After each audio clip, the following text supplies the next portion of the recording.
Hey there, guys. Alright, today we are back with some more overly sarcastic productions. This time, Classics Summarize the Oresteia.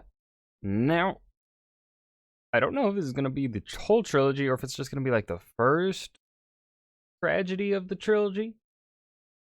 I'm assuming it's probably going to be all three tragedies that make up the Oresteian trilogy, I think is what it's fucking called. I don't know much else besides that. I just know it's Greek tragedies.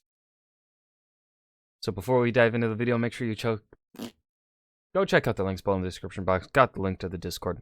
Go check it out. Come join. Share some history memes. Now that that's out of the way, let's dive in. So, a long time ago, I said In a galaxy far, far away. I was gonna summarize the Oresteia. You know, finally tie a nice little ribbon around Agamemnon's catastrophic landslide of a personal life and close that particular chapter of Greek mytho-history. And then I just kinda didn't.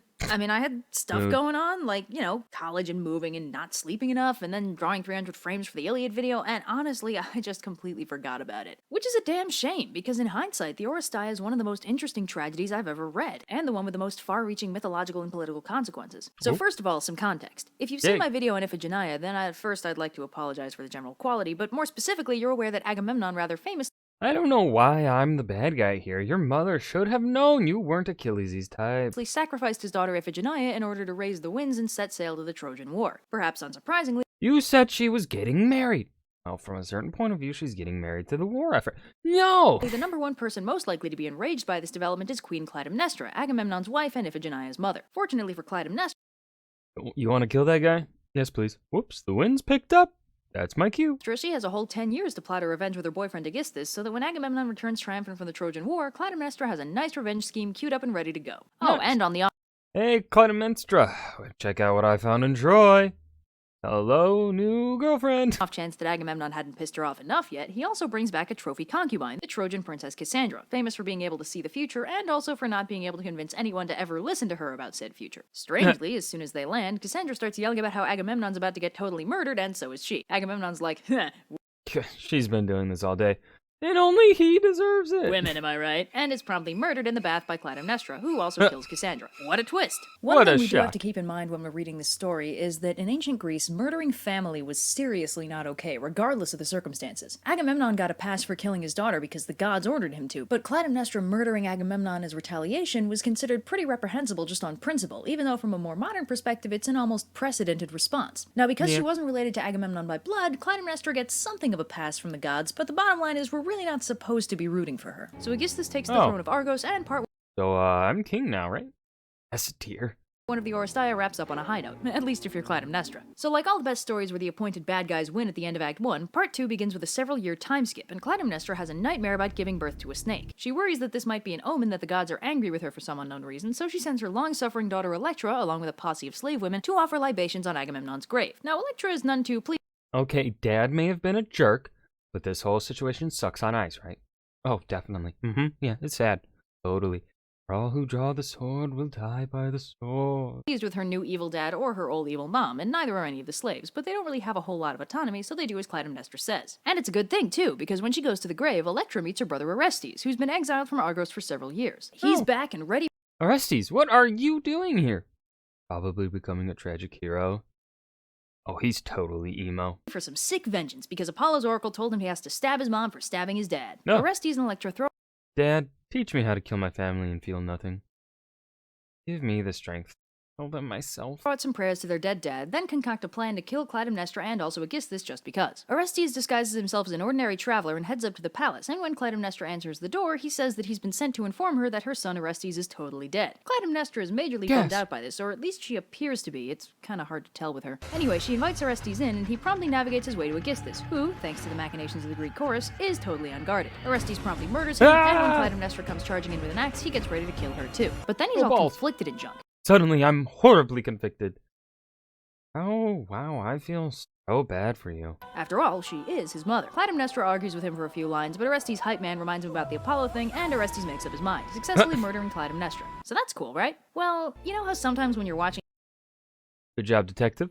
That's one less criminal on the A streets. cop show, and the cops like zero in on the bad guy, and the whole plot gets wrapped up all nice and neat. But then you check the timestamp and you realize there's like a whole 20 minutes left in the episode, and you're like, oh man, there's no way something's not about to go catastrophically wrong. So Orestes Yeah. promptly begins hallucinating that the Furies are torturing him for the crime of matricide, which was one of those things that you just super hella weren't supposed to do in ancient Greece. The chorus questions his sanity, and Orestes runs off into the night, harried by nightmares that nobody else can see. So part 3 begins when a priestess of Apollo heads into the temple at Delphi for work one morning, at which point she sees Orestes passed out in the supplicant's chair, surrounded by the Furies, who are all asleep. As it turns out, Apollo pulled a total bro move and cast a spell on the Furies to knock him out, so Orestes can Shout out to you, Apollo. Homie. God damn, nice job. take some time to take a nap and then seek refuge in Athens. Orestes starts heading to Wake up! What kind of vengeance spirits are you? Athens with the help of Hermes, at which point the ghost of Clytemnestra slaps the Furies awake and sends them off after him again. So Orestes has just enough time to arrive in Athens and throw out a prayer to Athena before the Furies catch up to him. Luckily for him, Athena has been keeping an eye out for Is there a problem here? Nope. Yes. him and manifests to take care of this whole mess. So Athena gets the gem My mom killed my dad. Yeah, because he killed her. And Apollo made me avenge him by killing her. Which is matricide. Okay, super bad. I had no choice. This is literally my job. I had no choice. just to the situation and says that this whole thing Yeah, that's complicated.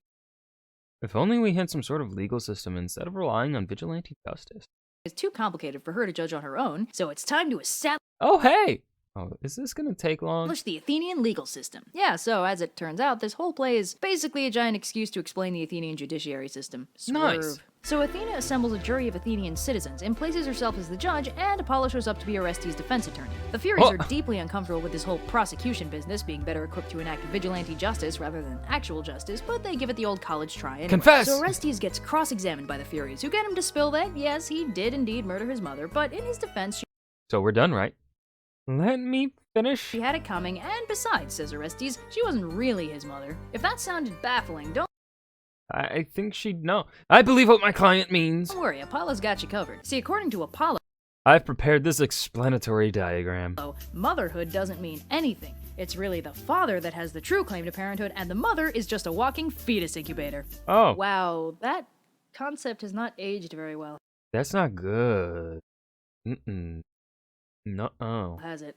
Anyway, with all the arguments made, the jury sets about voting, though Athena volunteers beforehand that she's casting her vote for Orestes. As it turns out, the jury ends up in a tie, so thanks to Athena's tie-breaking vote, Orestes is free to go. And go he does, Nice. all the way back to Argos and far, The exuberance of youth. far away from the Furies so he can sort out his problems without all the crazy. Athena, meanwhile, persuades the Furies to stick around and help her out with this new legal system she's created, rather than just punishing people Well, it's better than being unemployed. Barely.